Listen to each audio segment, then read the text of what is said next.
you enough for saving me.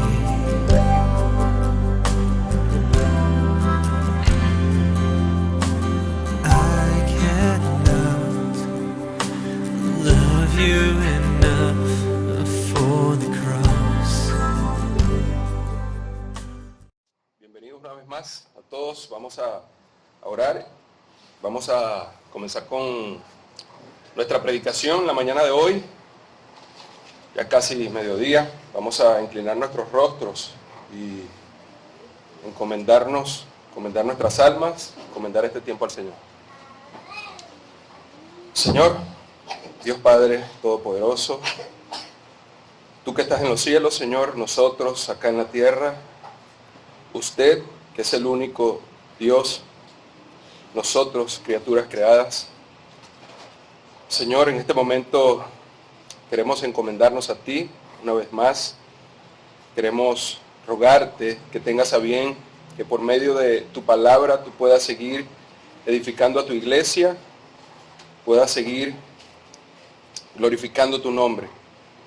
Te pido que me ayudes, que me guíes, que cautives mis pensamientos y mi corazón a tu palabra, que me ayudes a ser fiel, que me ayudes a exponer las escrituras, te lo ruego.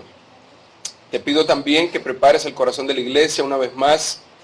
Te ruego que dispongas su mente y que ellos puedan también cautivar su mente a escuchar tu palabra, Señor. Ayúdalos. Siempre, Señor, en nuestras mentes hay luchas. Y te rogamos, Señor, que podamos dominar todas esas cosas y estar atentos a tu palabra, Señor. Te lo ruego.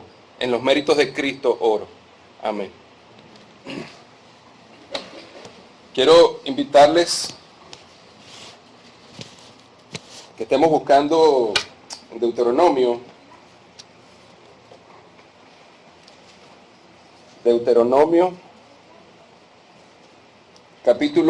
vamos a leer capítulo 5, desde el verso 5 hasta el verso 21, y luego leemos desde el capítulo 6, verso 1 hasta el verso 9.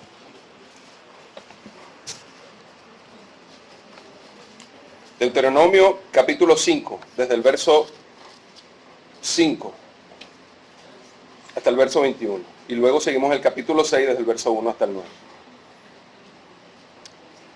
Dice así la palabra del Señor. Yo estaba entonces entre Jehová y vosotros. Esta es palabra de Moisés. Yo estaba entonces entre Jehová y vosotros para declararos la palabra de Jehová, porque vosotros tuvisteis temor del fuego y no subisteis al monte. Dijo, yo soy Jehová tu Dios, que te saqué de la tierra de Egipto, de casa de servidumbre. No tendrás dioses ajenos delante de mí. No harás para ti escultura ni imagen alguna de cosa que está arriba en los cielos, ni abajo en la tierra, ni en las aguas debajo de la tierra. No te inclinarás a ellas, ni las servirás, porque yo soy Jehová tu Dios, fuerte, celoso, que visito la maldad de los padres sobre los hijos hasta la tercera y cuarta generación de los que me aborrecen, y que hago misericordia a millares, a los que me aman y guardan mis mandamientos. No tomarás el nombre de Jehová tu Dios en vano, porque Jehová no dará por inocente al que tome su nombre en vano. Guarda el día de reposo para santificarlo, como Jehová tu Dios te ha mandado. 6 días trabajarás y harás toda tu obra, mas el séptimo día es reposo a Jehová tu Dios. Ninguna obra harás tú, ni tu hijo, ni tu hija, ni tu siervo, ni tu sierva, ni tu buey, ni tu asno, ni ningún animal tuyo, ni el extranjero que está dentro de tus puertas, para que descanse tu siervo y tu sierva como tú. Acuérdate que fuiste siervo en tierra de Egipto, y que Jehová tu Dios te sacó de allá con mano fuerte y brazo extendido, por lo cual Jehová tu Dios te ha mandado que guardes el día de reposo.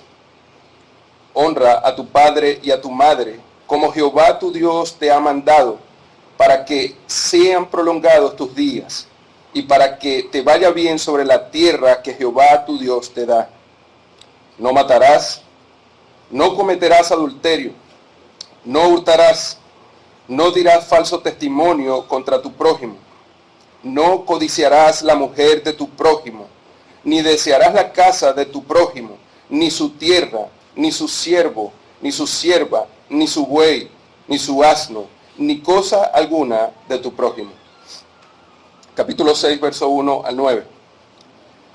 Estos pues son los mandamientos, estatutos y decretos que Jehová vuestro Dios mandó que os enseñase, para que los pongáis por obra en la tierra a la cual pasáis vosotros para tomarla, para que temas a Jehová tu Dios, guardando todos sus estatutos y sus mandamientos que yo te mando, tú, tu hijo y el hijo de tu hijo, todos los días de tu vida, para que tus días sean prolongados. Oye pues, oh Israel, y cuida de ponerlos por obra, para que te vaya bien en la tierra que fluye leche y miel, y os multipliquéis, como te ha dicho Jehová, el Dios de tus padres. Oye Israel, Jehová nuestro Dios, Jehová uno es. Y amarás a Jehová tu Dios de todo tu corazón, y de toda tu alma, y con todas tus fuerzas. Y estas palabras que yo te mando hoy estarán sobre tu corazón, y las repetirás a tus hijos, y hablarás de ella estando en tu casa, y andando por el camino, y al acostarte, y cuando te levantes. Y las atarás como una señal en tu mano, y estarán como frontales entre tus ojos. Y las escribirás en los postes de tu casa y de tus puertas. Aunque no es el texto central de la predicación de esta mañana, sí quería leerlo para que tuviésemos una porción de las Escrituras fijada en la mañana de hoy, fija en nuestra mente, y poder desarrollar el tema que quiero comunicarles en la mañana. La verdad no es un tema sencillo, no es un tema fácil, y solo con la ayuda del Señor lo hago definitivamente. Solamente el estar parado acá siempre es un motivo de temblar. El tema de la mañana de hoy es las emociones en la vida del creyente. Las emociones en la vida del creyente. Como le dije, la verdad no es un tema fácil para predicar. De hecho, no es fácil el tema que podamos agarrar, que podamos atajarlo conceptualmente. Que podamos decir este concepto, dos cosas y listo. No. Es un tema amplio, es un tema que tiene muchas aristas. Y lo veremos desde una perspectiva bíblica general. Desde una perspectiva bíblica general veremos el tema. Pero quería que tuviésemos esta porción de las Escrituras allí fijada, porque en algún momento la hemos de tocar. Nuestra predicación estará compuesta, para que estemos allí claros, una introducción y 3 puntos, 3 encabezados. Un punto, o el primer punto, es una pregunta. ¿Cómo funcionan las emociones? Responderemos o intentaré responder a esta cuestión, a esta pregunta. ¿Cómo funcionan las emociones? En segundo lugar, la responsabilidad del creyente en el control o el dominio de las emociones. Repito, la responsabilidad que tiene el creyente en el control o dominio de las emociones. Y como tercer punto o encabezado, el papel que juegan las Escrituras o el papel de la palabra de Dios en el control de las emociones. Así que entremos a nuestra predicación, entremos a nuestra introducción y así podamos ir desarrollando el texto. Le ruego, estemos muy atentos, muy atentos. Quizá el descuidarnos en algún momento nos haga perder el hilo, porque en algunos espacios de la predicación son hilos muy delgados, que muchas veces se nos hace difícil ver. Permiso. Si hay algo de lo que podemos estar seguros esta mañana, si hay algo en lo que todos los creyentes que estamos aquí podemos estar de acuerdo, los creyentes de esta iglesia local, es que deseamos realmente ver cambios graduales y permanentes en nuestras vidas. Si hay algo en lo que todos podemos estar de acuerdo, es que todos deseamos ver cambios graduales y permanentes en nuestras vidas. La verdad es que todo creyente se encuentra en un proceso de santificación, se encuentra en un proceso de renovación continua para cada vez parecerse más al carácter de nuestro Señor Jesucristo. Y a la misma vez que nos vamos pareciendo más a Cristo, a la vez que vamos siendo más como Él, en ese mismo tiempo vamos rechazando todo lo que es hostil, deberíamos estar rechazando todas esas actitudes y rasgos que están en contra del mismo carácter de nuestro Señor Jesucristo. Sin embargo, no todos los cristianos estamos conscientes del papel tan importante que juegan las emociones en ese proceso de cambio, en ese proceso de santificación en el creyente. No todos los creyentes están conscientes de eso. Por lo general, cuando una persona nace de nuevo, cuando un creyente es añadido, cuando una persona es añadida al cuerpo de Cristo, por lo general esa persona, o sucede así, somos regenerados, el Señor nos da el don de la fe. Ahora podemos mirar nuestra hostilidad, pero eso no quiere decir que la cosmovisión que tenemos acá se haya ido. Eso no quiere decir, por el contrario, nosotros debemos ahora estar muy conscientes de que ahora la vida cristiana que vamos a emprender necesita abandonar muchas cosas. Necesitamos abandonar muchas cosas, pero no para quedarnos vacíos, sino para ahora ir colocando nuevos cimientos, es decir, una cosmovisión bíblica. Y este es el tema que con la ayuda del Señor ruego pueda comunicar con claridad. Las emociones en la vida del creyente. Dichas emociones juegan un papel importantísimo, crucial en la vida del creyente. En cada decisión que usted y yo tomamos, en cada decisión, en la forma en cómo tomamos esas decisiones, la manera como evaluamos, la perspectiva que empezamos a tener acerca de todas las cosas, en todas esas cosas nuestras emociones están presentes.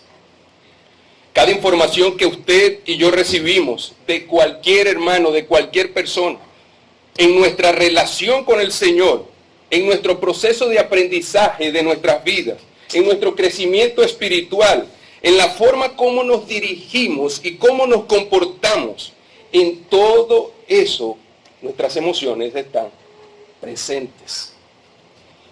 Un pastor dice lo siguiente al respecto: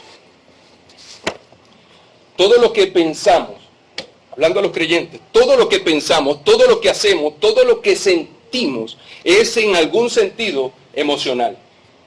Repito, todo lo que pensamos, todo lo que hacemos, todo lo que sentimos, es en algún sentido emocional.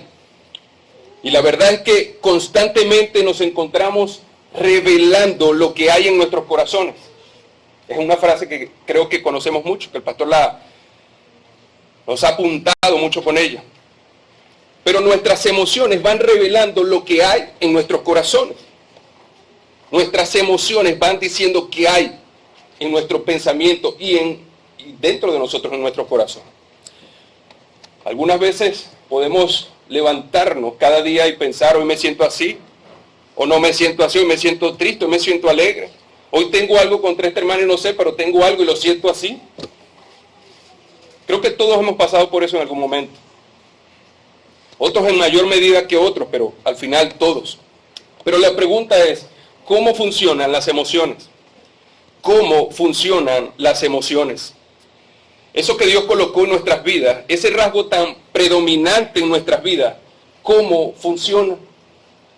¿Podemos nosotros ejercer algún tipo de control sobre nuestras emociones?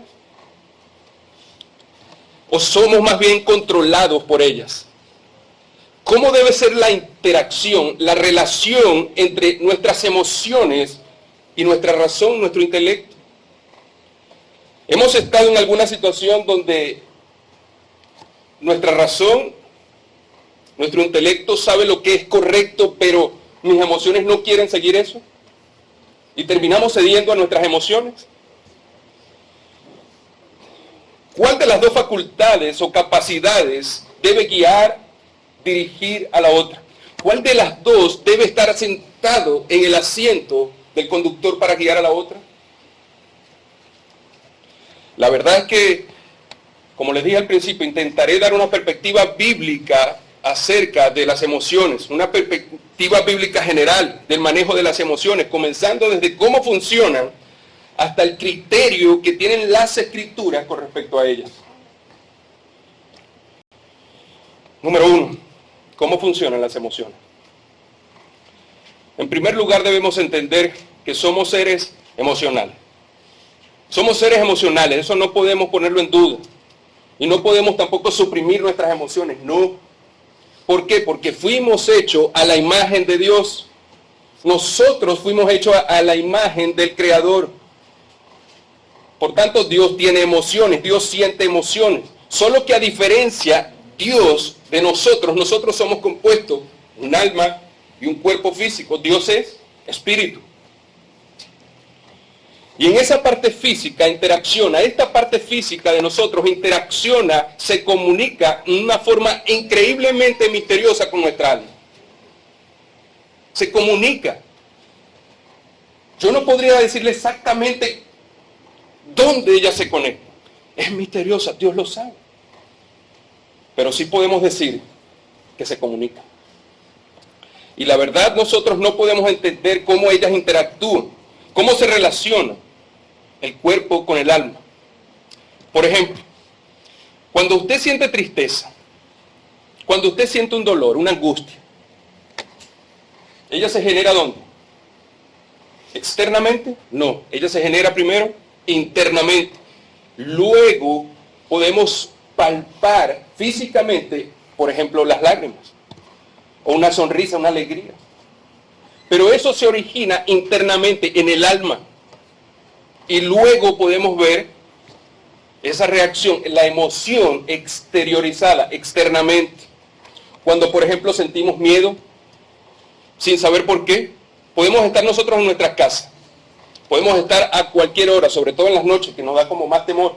Y usted escucha un ruido, usted ni yo sabemos por qué se causó ese ruido, pero nosotros nos llenamos de temor. Nos llenamos de temor. Normalmente ese ruido es por el viento que tumbó algo, o es por el gato de la vecina que tumbó algo. Pero cuando venimos a ver, tenemos un temor que se origina internamente y lo podemos palpar, es como con nuestro corazón latiendo, quizás hasta sudando en algún momento. ¿Se recuerdan? Salmo 32, algo que es bien conocido, a David. Recuerdan, mientras callé, dice David, se envejecieron mis huesos, en mi gemir todo el día.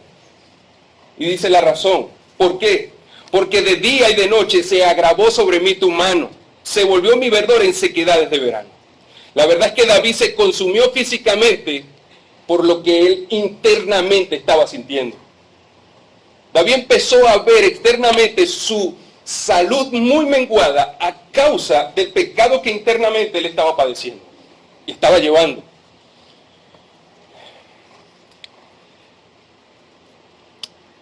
Algo que podemos ver en estos ejemplos es las reacciones emocionales. Las reacciones emocionales que podemos presentar en cualquier circunstancia. Existe una condición previa que nosotros evaluamos, luego reaccionamos. Esto es lo que produce emociones. Voy explicando. Nuestras emociones tienen una estrecha relación con la percepción o evaluación de las personas, de las cosas o circunstancias.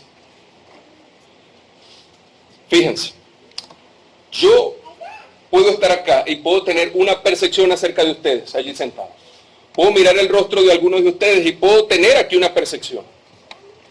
Y en base a esa percepción, si de repente miro a Elías y veo a Elías allá serio, quizás pueda inspirarme temor pensando que todo lo que estoy diciendo es un disparate.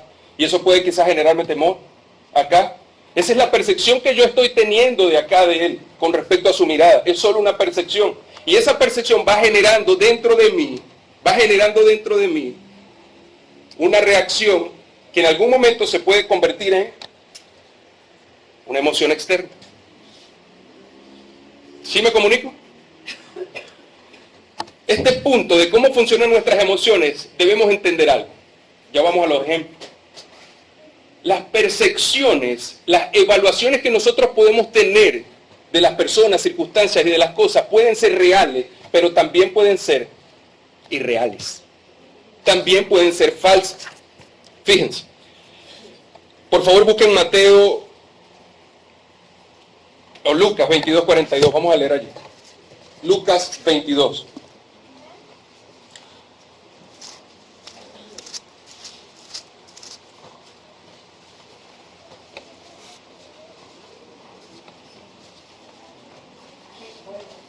Lucas 22, 42, 44. Dice así. Palabras del Señor Jesús, diciendo: Padre, si quieres, pasa de mí esta copa, pero no se haga mi voluntad, sino la tuya. Y se le apareció un ángel del cielo para fortalecerle. Y estando en agonía, oraba más intensamente, y era su sudor como grandes gotas de sangre que caían hasta la tierra. Aquí tenemos un ejemplo de la percepción que tenía el Señor Jesucristo horas antes de ser crucificado.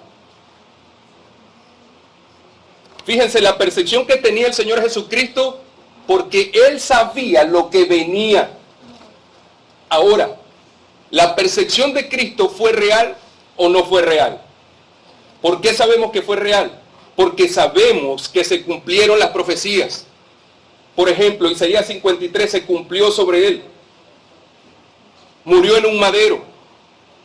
Por tal razón, el sufrimiento de Cristo, la agonía que dice Lucas, que eran como grandes gotas de sangre que caían a la tierra, eran porque la percepción que él tenía, no se imaginaba algo. Es decir, no era subjetivo, no era algo que solamente él sentía porque quizás podía pasar o quizás no. No, él estaba seguro de lo que venía y por tal razón su sufrimiento. Entonces podemos decir que Cristo tenía una percepción real que generó un sufrimiento real. Un sufrimiento real. El Señor Jesucristo le dice: Padre, si quieres, pasa de mí esta copa. ¿Qué era la copa? La ira de Dios que iba a caer sobre él. La ira de Dios. Toda la justicia de Dios sobre él. ¿Por causa de qué? Por causa de nuestros pecados. Por causa de nuestra maldad, de nuestra hostilidad.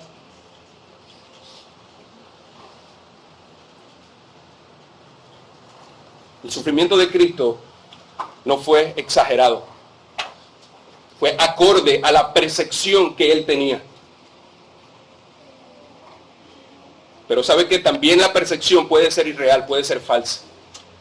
También puede serlo. La perspectiva de ese dolor real produjo en el Señor un sufrimiento real y una reacción emocional real. Pero hay personas muchas veces que tenemos perspectivas que no son reales o que están allí con tanta duda. Pero esas personas muchas veces tienen un sufrimiento real, pero no basado en perspectivas o en la evaluación objetiva de la circunstancia. Pero las personas sufren verdaderamente. ¿Sí me comunico? ¿Sí? Le dije, quizás me pueda costar. Les pido disculpas.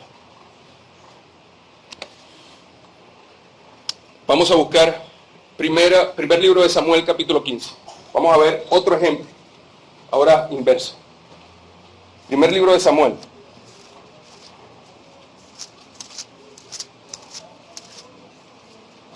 Capítulo 15.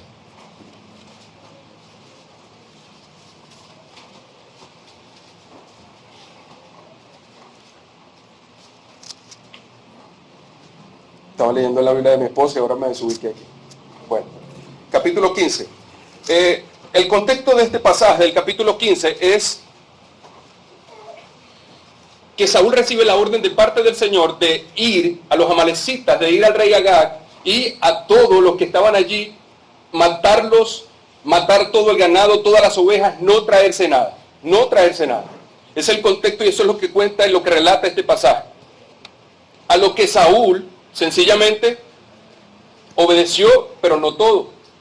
Él dejó vivo nada más al rey Agag y se trajo lo mejor del ganado. Y él dijo, nada, con esto yo le sirvo a mi Señor. Con esto yo puedo darle sacrificios a mi Dios. Vamos a leer desde el versículo 14. Dice, Samuel entonces le pregunta a Saúl, pues qué balido de ovejas y bramido de vacas es este que yo oigo con mis oídos, le pregunta Saúl. Y Saúl le responde, de Amalec los han traído, porque el pueblo perdonó lo mejor de las ovejas y de las vacas para sacrificarlas a Jehová tu Dios, pero lo demás lo destruimos. Fíjense cómo se va justificando, lo demás lo destruimos, traemos este poquito, nada más, y es para ofrecérselo al Señor. Sigue diciendo, entonces Samuel dijo, verso 16 a Saúl, déjame declararte lo que Jehová me ha dicho esta noche. Y él le respondió, dijo Samuel, aunque eras pequeño en tus propios ojos, ¿no has sido hecho jefe de las tribus de Israel y Jehová te ha ungido por rey sobre Israel? Y Jehová te envió una misión y dijo, ve, destruye a los pecadores de Amalec y hazle guerra hasta que los acabes. ¿Por qué pues no has oído la voz de Jehová, sino que vuelto al botín has hecho lo malo ante los ojos de Jehová? Y Saúl respondió a Samuel, antes bien he obedecido a la voz de Jehová y fui a la misión que Jehová me envió y he traído a Agag, rey de Amalec, y he destruido a los amalecitas. Verso 21. Mas el pueblo tomó del botín ovejas y vacas, las primicias del anatema, para ofrecer sacrificios a Jehová tu Dios en Gilgal. Y Samuel dijo, ¿se complace Jehová tanto en los holocaustos y víctimas como en que se obedezca la palabra de Jehová? Ciertamente el obedecer es mejor que los sacrificios y el prestar atención que la grosura de los carneros. Porque como pecado de adivinación, fíjense la comparación que hace con la rebelión de Saúl, como un pecado de adivinación es la rebelión, y como ídolos e idolatría la obstinación. Por cuanto tú desechaste la palabra de Jehová, Él también te ha desechado para que no seas rey. Ahora aquí viene la parte que quiero resaltar, pero es interesante todo el contexto. Dice, entonces Saúl dijo a Samuel, yo he pecado, pues he quebrantado el mandamiento de Jehová y tus palabras, porque temí al pueblo, el rey, se tuvo temor al pueblo, el rey, temí al pueblo y consentí a la voz de ellos. Perdona pues ahora mi pecado, buscando clemencia, y vuelve conmigo para que adore a Jehová. Y Samuel le respondió a Saúl, no volveré contigo. ¿Por qué? Porque desechaste la palabra de Jehová, y Jehová te ha desechado para que no seas rey sobre Israel. Y volviéndose Samuel para irse, le asió de la punta de su manto, y éste se rasgó. Entonces Samuel le dijo, Jehová ha rasgado hoy de ti el reino de Israel, y lo ha dado a un prójimo mejor que tú. Además, el que es la gloria de Israel no mentirá, ni se arrepentirá, porque no es hombre para que se arrepienta. Y él dijo, yo he pecado, pero te ruego que me honres. Todavía quería salir honroso Saúl.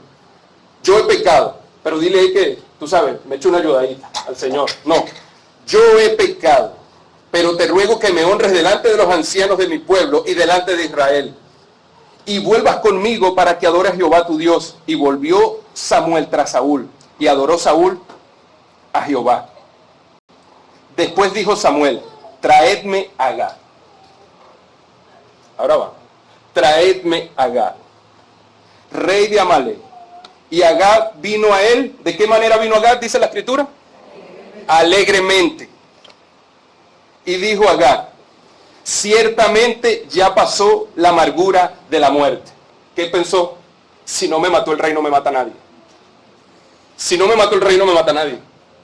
Ya puedo estar tranquilo, ya puedo andar. Mataron a toda la nación, a todos los animales y algunos se los trajeron. Ya puedo estar tranquilo, me van a dar aquí morada, cobijo, bueno, extranjero seré aquí. Eso había pensado Agag. Dice, y dijo Agag, ciertamente ya pasó la amargura de muerte, ya su aflicción se había ido, y estaba alegre. Y se presentó ante Samuel, dice, y Samuel dijo, como tu espada dejó a las mujeres sin hijo, así tu madre será sin hijo entre las mujeres. Fíjense lo que hizo Samuel. Entonces Samuel cortó en pedazos a Agag delante de Jehová en Gilgal. Fíjense, leo todo esto para que tengamos un contexto más amplio. Y ver cómo la perspectiva de un hombre sin el Señor, y lo llamo sin el Señor porque él estaba fuera de los judíos, de los hebreos allí. Pero fíjense la perspectiva que tuvo Agag. Mataron a todos, se llevaron todo lo que quisieron, hicieron lo que quisieron, listo, ya no pueden hacer más nada, el rey me ha perdonado. Ahora voy ante Samuel, seguro había conocido de Samuel. Y va ante Samuel, se presenta ante Samuel, el sacerdote. No va a pensar que el sacerdote va a sacar, me va a matar. No. Ya se había pasado su amargura de que lo matarían. Y dice que se presenta ante Samuel alegremente. ¿Y qué hace Samuel? Lo mata a pedazos, lo descuartiza. La perspectiva de Agag, o el dolor de Agag fue real, o la alegría de Agag fue real en su momento. La alegría de Agag fue real. Él iba, dice la Escritura, alegremente a presentarse ante Samuel. Pero la perspectiva, la evaluación del problema de Agag fue real. No. Así nos pasa muchas veces a nosotros. De la misma manera, evaluamos circunstancias, evaluamos momentos donde creemos que se puede venir un problema. Cuando la Escritura dice, por ejemplo, no os afanéis por el día de mañana.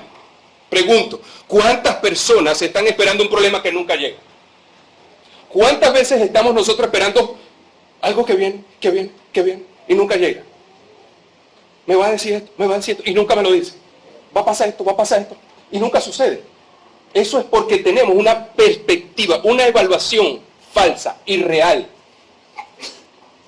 Y ya vamos a ver más adelante por qué sucede eso. De la circunstancia. ¿Sabe cuántas veces nosotros estamos en el lugar de Agag? Y la gracia de Dios no ha permitido que su justicia no nos descuartice.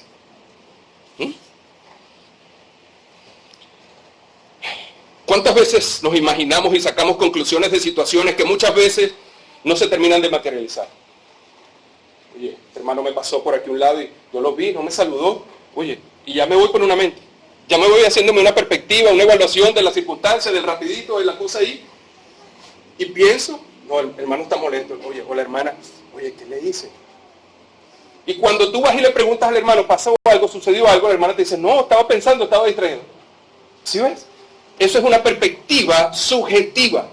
¿Qué quiero decir con subjetivo? Bueno, que yo empiezo a sacar conclusiones es desde mi punto de vista, sin ni siquiera evaluar el corazón de la otra persona o de la circunstancia realmente. Cuando yo empiezo a evaluar el corazón, la mente, la circunstancia del otro lado, ahí empiezo a ser objetivo. Y eso es lo que me va a ayudar a mí a tener una percepción clara, una evaluación clara. ¿Para qué? Para tener emociones piadosas. Para no tener los arranques que a veces tenemos.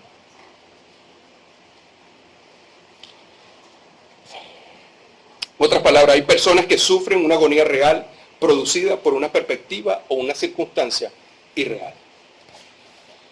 Debemos entender que nuestras emociones no son meras reacciones químicas. Ellas no son meras reacciones químicas, como dicen algunos, quizás hasta algunos científicos, sobre las cuales no tenemos ningún control.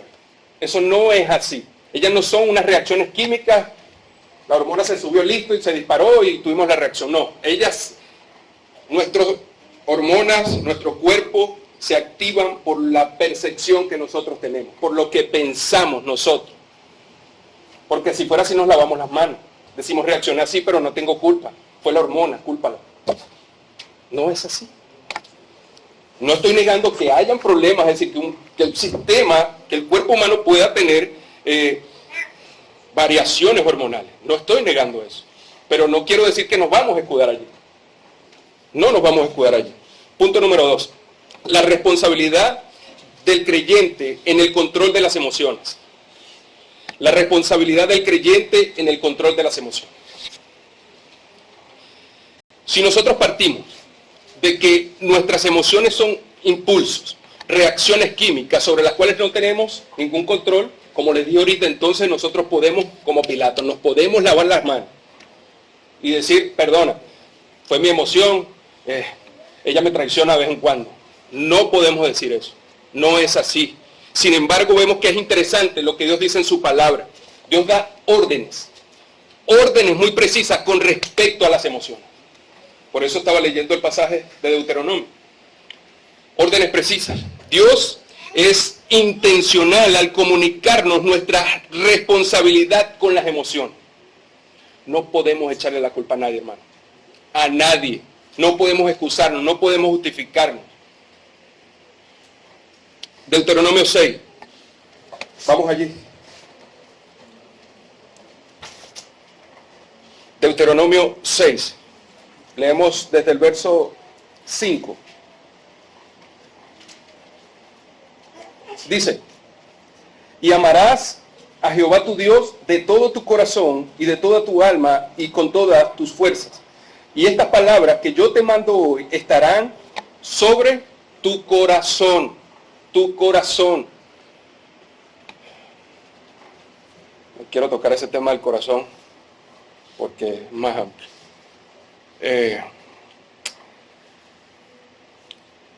El Señor está dando un mandato aquí al pueblo. Fíjense que lo da en Éxodo 3 meses antes de salir. 3 meses. Éxodo 19, Éxodo 20. 3 meses están allí que el pueblo es sacado de Egipto. Llega allí. Se les dan los mandamientos. Luego en Deuteronomio quedan 3 meses, 2 meses antes de Moisés morir, queda sobre todo para Josué.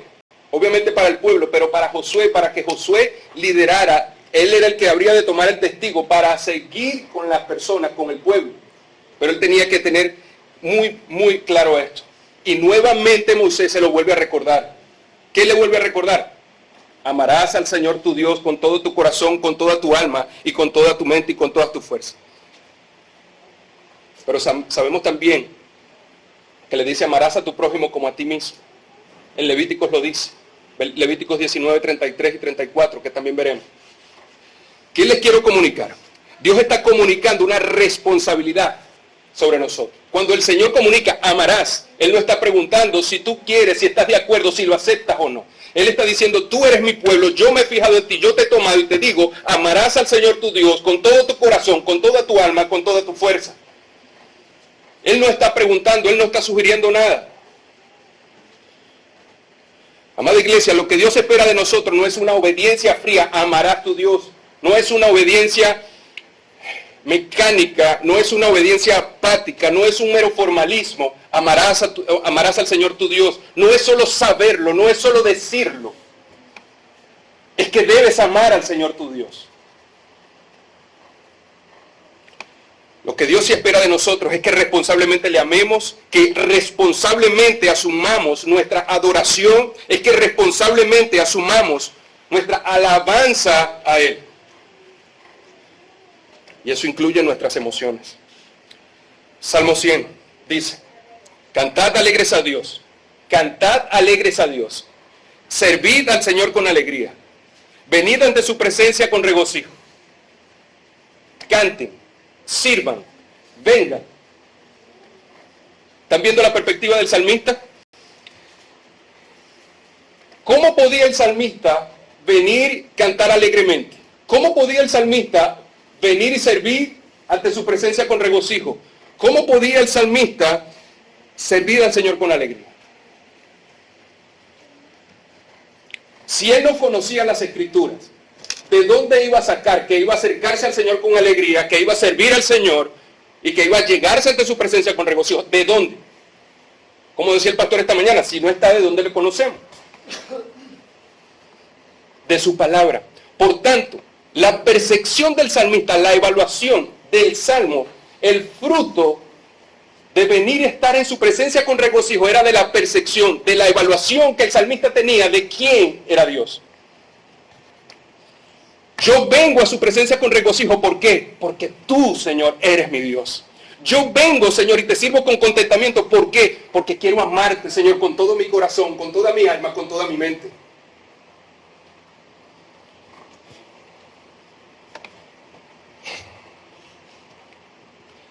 Usted podría pensar, ¿cómo hago para dominar estas emociones? ¿Cómo puedo hacer para darle órdenes o para decirle, haz esto o no hagas aquello? También la Biblia nos da respuesta con eso. ¿Cómo llego a hacer esto? ¿Cómo llego a dominar responsablemente mis emociones? ¿Cómo el creyente puede hacer esto? El creyente. Entendiendo, en primer lugar, que somos responsables por ellas. Somos responsables de nuestras emociones. Como les decía al principio, no podemos echarle la culpa a nadie. No podemos descansar en que mi responsabilidad o lo que puedo o no cumplir, la culpa será de alguien más. Entiendo que hay circunstancias que suceden, entiendo que hay cosas que nosotros no podemos controlar, lo entiendo, pero eso no es nuestra justificación para nosotros siempre decir, no soy responsable de él. No. Debemos tener muy claro que nosotros no podremos controlar nuestras emociones con declaraciones positivas, por ejemplo. No. No podemos hacerlo. Eso es filosofía moderna, eso es psicología. No voy a controlar mis emociones diciendo tengo gozo, tengo gozo, tengo gozo, tengo gozo. No. No es así. No es así. Fíjense lo que dice Deuteronomio 6. Y amarás a Jehová tu Dios de todo tu corazón y de toda tu alma y con todas tus fuerzas. Y estas palabras que yo te mando hoy estarán sobre tu corazón. ¿Qué dice Salomón del corazón? Que de él fluye la vida. Dios está diciendo, sobre tu vida deben estar mis palabras. Sobre toda tu vida deben estar mis palabras. Dice, y las repetirás a tus hijos, y hablarás en ellas estando en casa, y andando por el camino, y al acostarte, y cuando te levantes.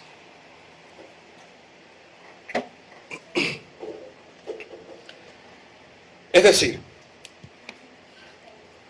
el amor con que debemos amar a Dios se nutre ¿de qué? De su palabra. Estas palabras. ¿Cuáles palabras? Por eso leamos Deuteronomio 5. Allí está nuestra ley. Allí está el carácter moral de Dios. Allí está los límites que tenemos. ¿Cómo quieres tú, Señor, que yo te ame? Lee Éxodo 20. Lee Deuteronomio 5. Allí está. Allí está. Él es explícito. Él es claro. No te harás imagen. Es decir, ¿acaso eso no se entiende? No te hagas imagen. Y así cada uno. Sus 10 mandamientos muestran el carácter de Dios. Y por eso Él dice, amarás al Señor tu Dios. Y estas palabras estarán. ¿Cuáles palabras? Su ley, su mandamiento, su carácter. Hermanos, no hay forma de que nuestras emociones sean afectadas si nuestro intelecto, nuestra razón no ha sido persuadida con las Escrituras. No hay. No hay. Ya vamos a ver un texto más adelante en Marcos. Definitivamente para amar a Dios con el alma, el intelecto y nuestras emociones necesitamos información fiel, fidedigna. ¿Dónde? En su palabra. En su palabra. ¿Sabes por qué te cuesta amar a Dios con todo tu corazón, con toda tu alma y toda tu mente? ¿Sabes por qué? Respóndete ahí en tu corazón. Porque las palabras que Él ha dado no están sobre tu corazón. ¿No están sobre tu corazón? Hay una relación estrecha, amada iglesia, hermanos y amigos que nos visitan. Hay una relación muy estrecha entre nuestras emociones y nuestro conocimiento. Hay una relación muy estrecha. Muy estrecha. Hay una estrecha relación entre ambos. Entre nuestras emociones y nuestro proceso de pensamiento. Fíjense, Salmo 18, 1 al 3. Fíjense. Te amo, oh Jehová. Fíjense el salmista. Te amo, oh Jehová, fortaleza mía. Jehová, roca mía y castillo mío, mi libertador. Fíjense las expresiones del salmista. Dios mío, fortaleza mía, en él confiaré. Mi escudo y la fuerza de mi salvación, mi alto refugio. Invocaré a Jehová, quien es digno de ser alabado, y seré salvo de mis enemigos. Estas expresiones del salmista surgen ¿desde qué perspectiva? ¿Desde un desconocimiento de Dios? No. Desde conocer a Dios, desde intimar con Dios. ¿Y cómo el salmista intimaba con el Señor? Bueno, en el Antiguo Testamento con la Torá, con la Tanakh, es decir, todo el Antiguo Testamento, o hasta donde él podía tener.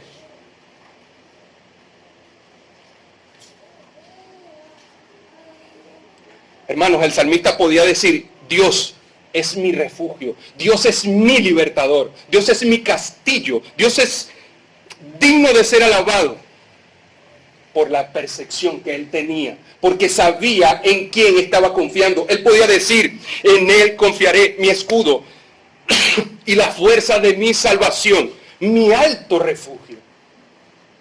Él podía decir eso por la percepción, por la evaluación que él tenía de Yahvé por medio de su palabra. Él no conocía a Yahvé por otros medios, obviamente ya por su creación, pero principalmente conoce que Yahvé se muestra en su creación por su palabra.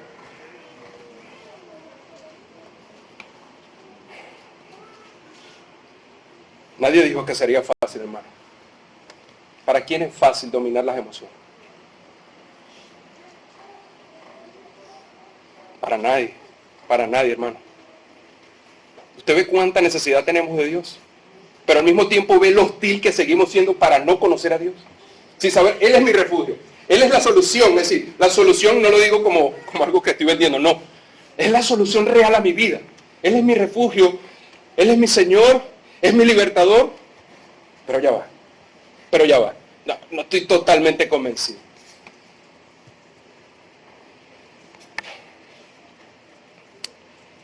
¿Cómo podemos dominar nuestras emociones? Levítico, rápido, 19, 33 y 34. ¿Cómo podemos dominar nuestras emociones? Levítico 19.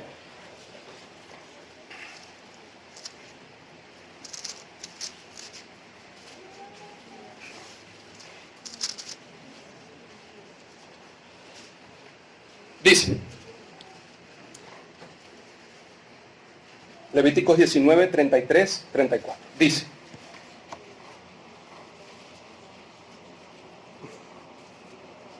cuando el extranjero morare con vosotros en vuestra tierra, no le oprimiréis.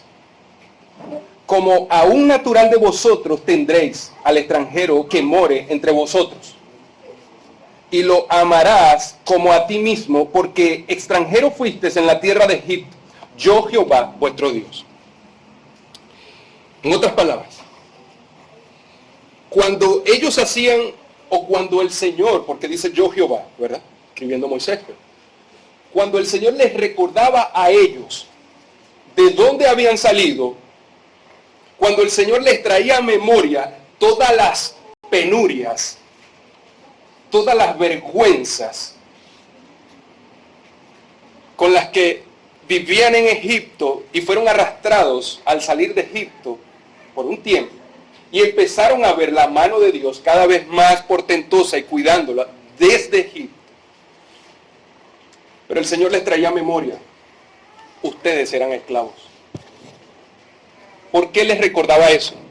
Cuando un extranjero venía a morar entre los judíos, entre los hebreos. Cuando un extranjero venía a morar entre ellos, ¿qué les decía el Señor?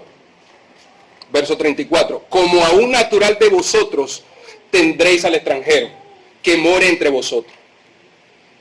Y les da la razón y lo amarás como a ti mismo. No solamente le dice, bueno, recíbelo como un natural tuyo, no, sino que también te dice, ámalo como a ti mismo. Ámalo como a ti mismo. Dice, ¿por qué? ¿Por qué, Señor, debo amarlo como a mí mismo si es un incircunciso? Porque tú también eras un incircunciso y yo te saqué de donde estabas. Ahí entonces vienen todas las penurias a nuestra mente. Y venían todas las penurias a ellos. Y entonces eso los llevaba a amar al Señor, tu Dios, y a amar al prójimo como ellos mismos.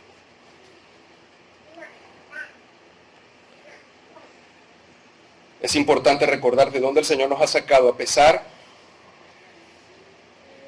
de nuestra hostilidad, a pesar de nuestras reacciones por nuestras malas perspectivas y evaluaciones de las circunstancias.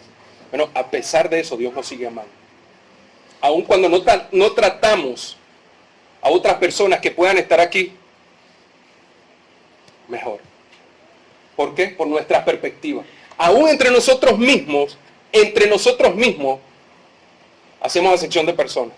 Entre nosotros mismos. Aún tenemos distancia entre nosotros mismos. ¿Sabes por qué? Porque la perspectiva que aún tenemos de Dios todavía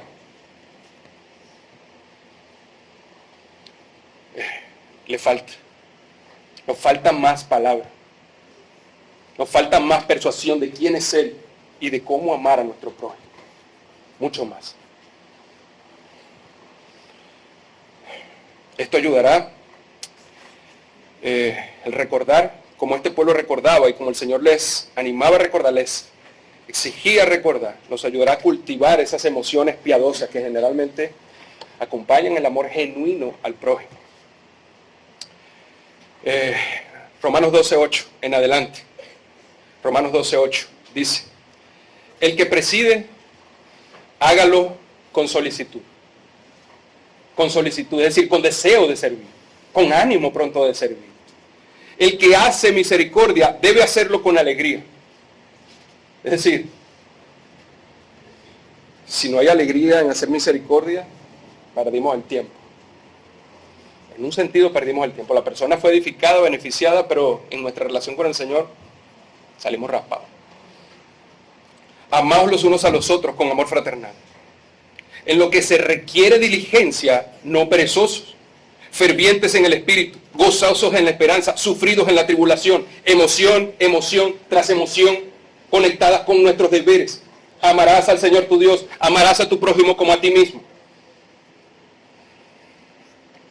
Definitivamente la vida cristiana, que es digna de Dios y de su agrado, incluye, amados hermanos, un sano despertar de nuestras emociones. Un sano despertar de nuestras emociones. Y así entramos a nuestro tercer encabezado para ver cómo despiertan esas emociones por medio de la renovación del entendimiento. Nuestro tercer punto, el papel o la importancia de las Escrituras en el control de las emociones. El papel o la importancia de las Escrituras en el control de las emociones.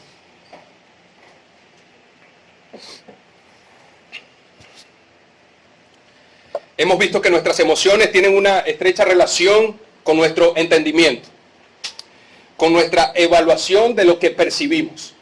Están conectadas. Por tanto, aquellos pensamientos que son el objeto de nuestra meditación, eso es lo que usted se desgasta tanto pensando, una persona, una circunstancia, una cosa, aquello en que su mayor parte del día le consume aquí, esos pensamientos donde fijamos nuestra mirada jugarán un papel de vital importancia en las emociones que sentimos, para bien o para mal. Para bien o para mal. Si su percepción es incorrecta, usted va a sufrir, ciertamente, usted va a sufrir parejo, pero bajo una perspectiva irreal. Sus emociones estarán allí presentes. Y al final, ¿sabe para qué será eso? Para su propio mal. Para su propio mal. El apóstol nos dice en Romanos 12, no os conforméis a este siglo, sino transformaos por medio de la renovación de vuestro entendimiento, para que comprobéis cuál sea la buena voluntad de Dios, agradable y perfecta. Es de suma importancia entender que en nuestro proceso de santificación, de nuestra transformación, el papel que juegan las Escrituras es importante. El proceso de transformación y santificación en la vida cristiana tiene como centro operativo la mente. La mente, no las emociones. La mente. Por eso decía, yo tengo un carro, ¿a quién pongo yo a manejar? ¿A mis emociones o a mi razón? Si yo pongo mis emociones, bueno, póngase 2 cinturones, un casco y, no sé, un peto de motocross. ¿Ah? Así deberíamos.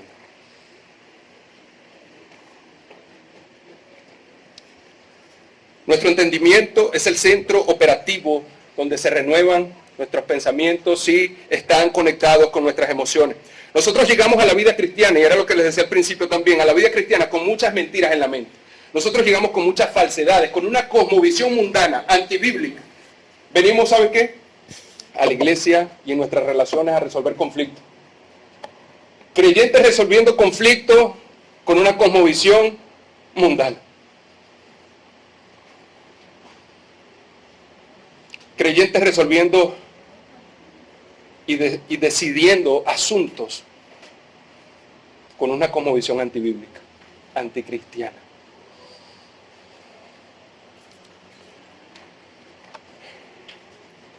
Esas mentiras, esa cosmovisión mundana debe ir siendo desplazada como un tornillo. Imagínese que usted tiene un tornillo y con otro va sacando.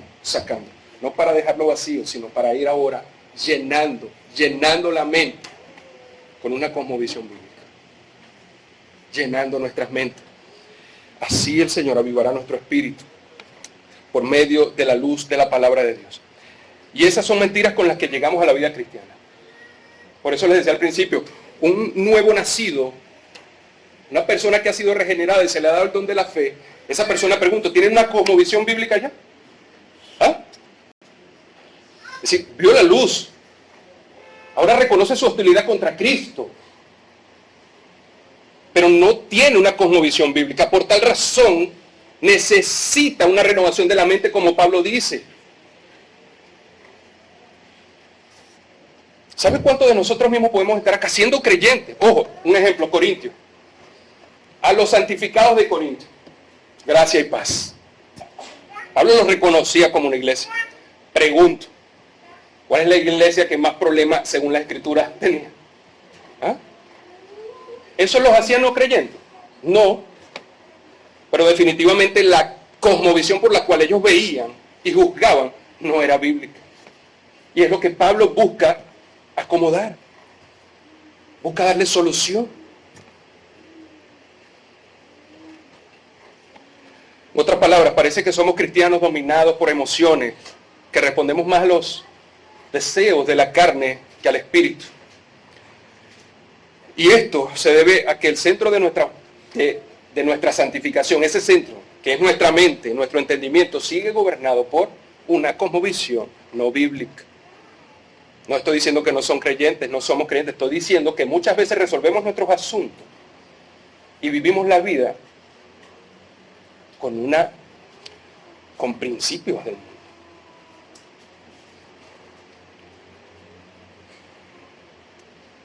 Cuando nuestras emociones no están sujetas a la ortodoxia, cuando nuestras emociones no están sujetas a una correcta comprensión de las Escrituras, entonces podemos concluir que todo nuestro comportamiento pecaminoso se debe a que seguimos abrazando una cosmovisión mundana.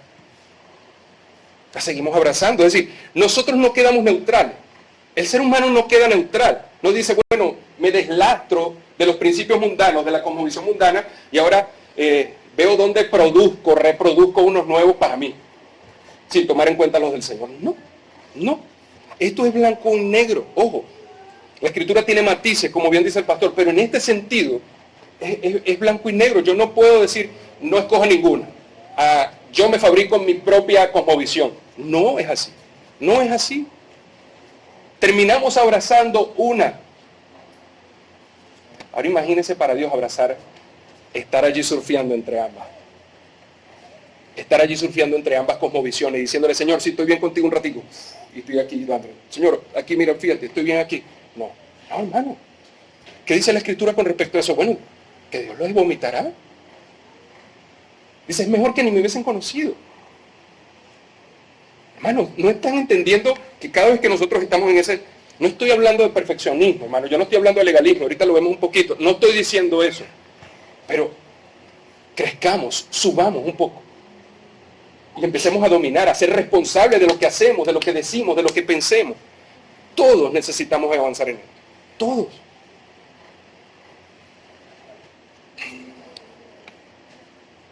Dice Efesios 4, 17 y 18. Dice, esto pues digo. Este era el requerimiento que les hacía Pablo a los creyentes. Así, en el capítulo 4 hasta el final. La parte práctica de Efesios. Capítulo 4, del 1 al 17. Así se comporta el creyente dentro de la iglesia. Bueno, así es el creyente ahora con los gentiles, es decir, en el mundo también. ¿Y cómo les dice cómo deben comportarse? Pablo les dice, esto pues digo y requiero en el Señor, exijo en el Señor, ¿qué? Que ya no andéis como los otros gentiles que andan en la vanidad de su mente. Esto es para los creyentes. Para los creyentes. Dice, ya no andéis. No es un verbo que queda allí y listo, no, es verbo que continúa. Nuestra vida. Ya no andéis como los otros gentiles que andan en la vanidad de su mente, teniendo el entendimiento entenebrecido, ajenos a la vida de Dios. ¿Por qué? Por la ignorancia, por el desconocimiento que hay en ellos, por la dureza de su corazón. ¿Sí ven? Corazón, corazón, corazón.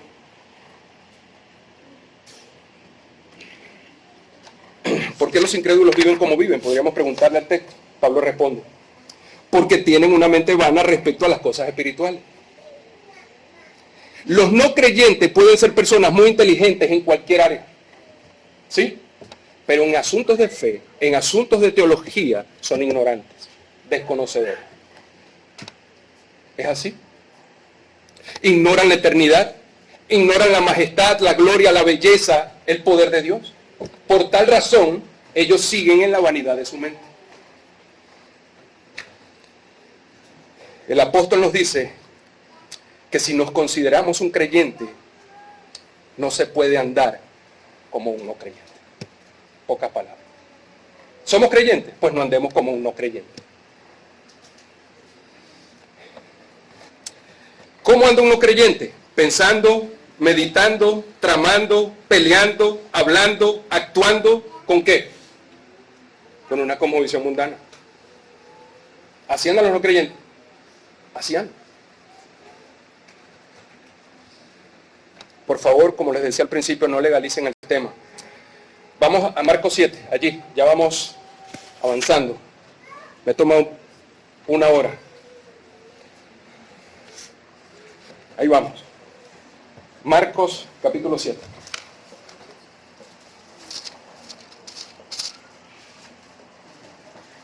Marcos capítulo 7.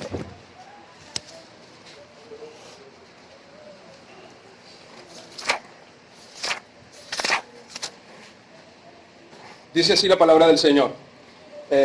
Lo que contamina al hombre, titula la Reina Valera, el capítulo 7. Dice, desde el verso 5 en adelante, dice, le preguntaron pues los fariseos y los escribas, ¿por qué tus discípulos no andan conforme a la tradición de los ancianos, sino que comen pan con manos inmundas?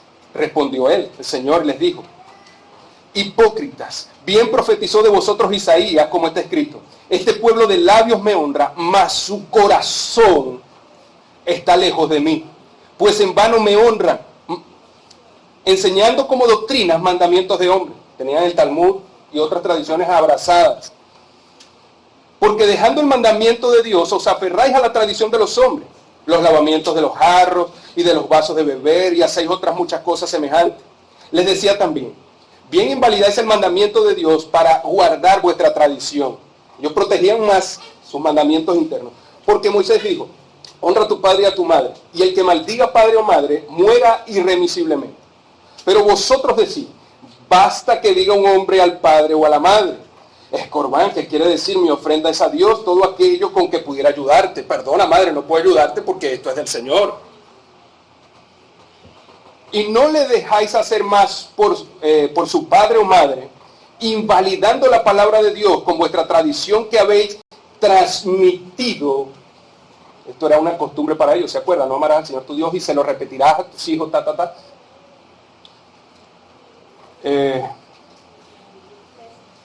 Gracias, hermano. Invalidando la palabra de Dios con vuestra tradición que habéis transmitido, y muchas cosas hacéis semejantes a esto. Y llamando hacia toda la multitud les dijo, oídme todos y entended. Nada. Eso es un negativo universal. Nada es nada.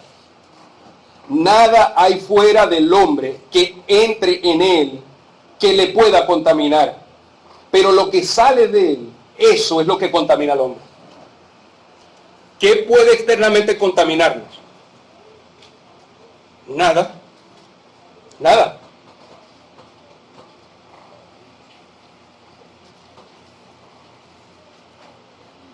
Verso 16. Si alguno tiene oídos para oír, oiga. 17. Cuando se alejó la multitud y entró en casa, le preguntaron sus discípulos sobre la parábola. Y él les dijo, ¿también vosotros estáis sin entendimiento? ¿No entendéis que todo lo de afuera que entra en el hombre no le puede contaminar? Porque no entra en su corazón sino en el vientre y sale a la letrina. Esto decía, haciendo limpios todos los alimentos. Pero decía que lo que del hombre sale, eso contamina al hombre. Porque de dentro de dónde? Del corazón de los hombres salen los malos pensamientos. Fíjense todo lo que sale. Es decir, no podemos echar la culpa a nadie. A nadie, hermano, a nadie. Ni que el mundo nos tienta, ni que... No. Santiago los dice, de aquí, de nuestra propia concupiscencia, del corazón salen, de allí. Fíjense, ¿por qué? Porque de dentro del corazón de los hombres salen los malos pensamientos, los adulterios, las fornicaciones, los homicidios, los hurtos, las avaricias, las maldades, el engaño, la lascivia, la envidia, la maledicencia, la soberbia, la insensatez. Todas estas maldades de dentro salen y contaminan al hombre. Por más que una situación pueda hacernos molestar, nunca estará en la situación la justificación y la responsabilidad del yo no dominar mis emociones. Nunca. Nunca. ¿Sí me comunico? ¿Sí me entienden? ¿Sí?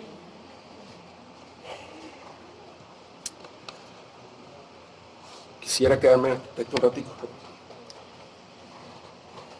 No podemos culpar a nadie, como les decía, por nuestras malas evaluaciones, nuestras malas percepciones, por causa de, ¿sabe qué?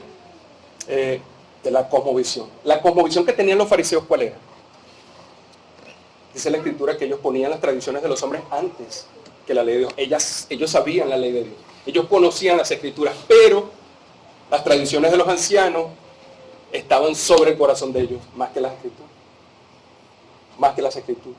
Por tanto, la percepción, la evaluación de las circunstancias como las que ellos recriminan a Jesús, y entendiendo el contexto de la época, sus recriminaciones en un sentido eran desacertadas. Más adelante creo que en Lucas o en Mateo les dice, es que ustedes podían hacer esto sin dejar de hacer aquello. Un sentido, si tú puedes decir, y le podían haber dicho, Señor, debemos lavarnos las manos con un corazón sincero. Debieron haberlo dicho con un corazón sincero. Pero no, ellos estaban mirando desde su cosmovisión. ¿Para qué? Para ver cómo le hallaban. Era un pecado, la falta al Señor. ¿Por qué ellos pensaban así? Porque su cosmovisión no era amar al Señor tu Dios, no era amar al prójimo como a nosotros mismos. No lo era. No lo era. No lo era. Un pastor dice lo siguiente: nosotros pecamos porque creemos la mentira de que estamos mejor sin Dios. Nosotros pecamos porque creemos la mentira de que estamos mejor sin Dios, de que su palabra es opresiva, de que el pecado ofrece más que Dios. Sigue diciendo, las personas que no se perciben a sí mismas como alguien que cree en las mentiras, pero cada vez que dejamos de confiar, cada vez que nosotros dejamos de confiar, de tener presente la palabra de Dios, es porque estamos creyendo más en otra cosa. Estos fariseos tenían la palabra de Dios presente, pero ellos creían más en sus tradiciones de hombre. Y por tal razón, la perspectiva que hacían era basada en las tradiciones de hombre. y no eran sinceras, no eran genuinas. Por eso el Señor les dice, hipócritas.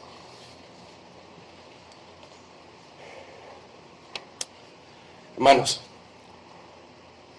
todo lo que va en contra de la voluntad de Dios es mentira. Todo, todo. Y todos debemos avanzar, todos. ¿Sabes qué termina produciendo una mentira? Pecado. ¿Sabes qué termina produciendo ese pecado? Emociones pecaminosas.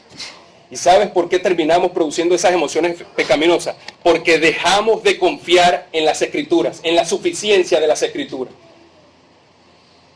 Y cuando dejamos de renovar nuestro entendimiento, entonces nuestras emociones se van afectando para mal. Tim Chester dice lo siguiente: esta transformación del intelecto y las emociones en el creyente consiste en hacer cada vez más una pequeña brecha entre la fe confesional y la fe funcional. Tim Chester dice, la transformación del intelecto y las emociones, hay que reducir una brecha. ¿Cómo se reduce? Que nuestra fe confesional, lo que creemos, sea nuestra fe funcional, lo que hacemos. Que ellas estén ligadas, ¿sí? Va a ser fruto de la otra. Mi emoción se sujeta y sigue que lo que hay en mi intelecto, lo que creo, lo que percibo. ¿Por qué? Porque lo que percibo y lo que tengo en mi intelecto es la palabra de Dios. Tim Chester añade, escuchen bien esto, ya estamos finalizando. Si tratamos de cambiar únicamente nuestra conducta, o ser conductuales, no funcionará porque las mentiras que crearon esa conducta continúan allí todavía. ¿Sí? Repito, si tratamos de cambiar únicamente nuestra conducta, la apariencia, conductismo, nos conformamos con que, bueno, mi hijo se portó bien, está bien, eso me llena, eso es suficiente. Y no miro su corazón, yo no voy a la raíz de su problema, que es el corazón, al igual que el mío. Si no voy allí, sencillamente las mentiras que crearon esa conducta continuarán allí, en la mente y en el corazón. Continuarán, estarán presentes allí. Salmo 119 dice, verso 25, abatida está hasta el polvo mi alma, vivifícame según tu palabra. ¿Qué te puede sacar de un abatimiento? La palabra de Dios. Verso 28, se deshace mi alma en ansiedad. ¿Qué debo hacer si mi alma se deshace en ansiedad? Susténtame según tu palabra. Versos 49 y 50, acuérdate de la palabra dada a tu siervo, en la cual me has hecho esperar. Ella es mi consuelo en mi aflicción, porque tu dicho, tu palabra, lo que tú dices, me ha vivificado. Verso 92-93. Si en tu ley hubiese sido mi delicia, escuchen cómo el salmista, luego que entendió desde una perspectiva más amplia, pudo mirar su propia situación pasada y decir, si en tu ley no hubiese sido mi delicia, ya mi aflicción hubiera perecido, hubiera desaparecido. Él entendió que cuando el Señor no era su todo, cuando el Señor no estaba presente permanentemente, su aflicción permanecería. Él seguiría en ella. Y hasta que no entendió que la ley, que la palabra, que el Señor era su delicia, entonces su aflicción no pasaría. David, hasta que confesó, su verdor se volvió en sequedad de verano. Salmo 111. Por heredad he tomado tus testimonios para siempre. Por heredad, por herencia he tomado tus testimonios, Señor. ¿Por qué? Porque son el gozo de ¿qué? De mi corazón. Fíjense lo importante del corazón. El salmista nos está diciendo que la palabra de Dios nos consuela, nos levanta, nos alienta, nos da vida en tiempos de angustia, de dolor, de depresión, de aflicción. Definitivamente es el Evangelio lo que nos hace libres. Es la palabra de Dios que debe ir manejando el piloto del vehículo de nuestras vidas y no las emociones.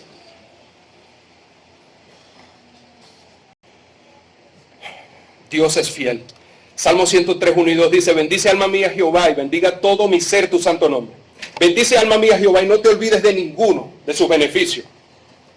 Y dice, Él, dice el salmista, Él es quien perdona todas tus iniquidades.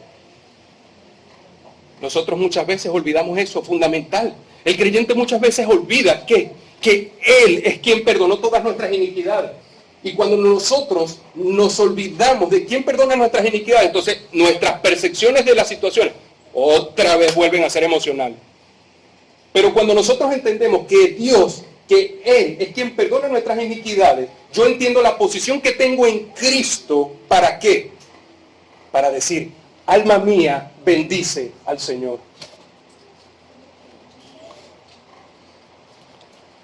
Como dice Sinclair Ferguson, dice, nuestro problema es que pensamos y decidimos con nuestras emociones. Nuestro problema es que pensamos y decidimos con nuestras emociones. Pregunto, ¿qué debe hacer un creyente que no siente gozo? ¿Decirse 1000 veces tengo gozo, tengo gozo? No. Debe entender, somos responsables de ella. Dios nos ha dicho que debemos dominar nuestras emociones. Y nos ha dado el medio, su palabra. Y nos ha dado un resultado, gozo, relaciones sanas, comunión.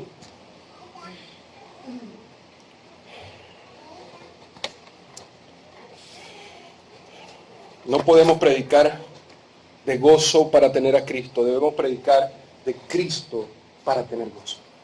Debemos predicarnos permanentemente el Evangelio, hermano. Permanentemente.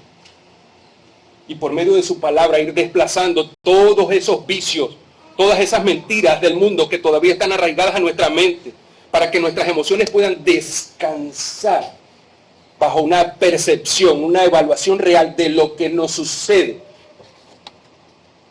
para bien de nuestras almas y para gloria de Dios. Amén. Y a usted que nos está visitando,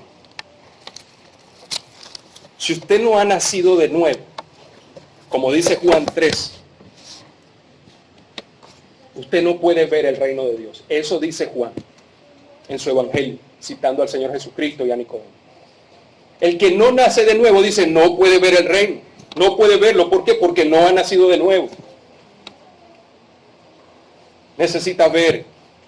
Y usted verá al Señor, ¿sabe dónde? En su palabra, escuchando, exponiéndose a la predicación cada domingo. Le seguimos invitando que siga viniendo. Ruega al Señor por su alma. Ruega al Señor por su alma. Como decía Jonathan Edwards, finalizo con esto.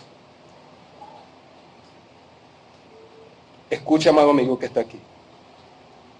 Este es el pedacito de cielo que usted ha de vivir. Y para el creyente, este es el pedacito de infierno que estamos viviendo. Vamos a orar. Señor, bendita palabra de Dios. Gracias.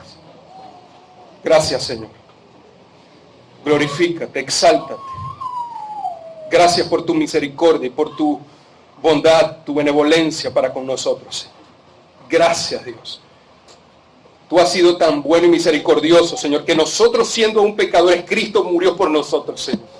Él cargó todo el peso de mi maldad, de mi pecado. Lo llevó. Bendito Cristo, bendito Hijo de Dios. Gracias por tu obediencia, por tu muerte, por tu resurrección, por tu sangre. Gracias, Señor. Salva, Señor, a pecadores y trae perseverancia a tu iglesia, te lo ruego. En los méritos de Cristo. Amén.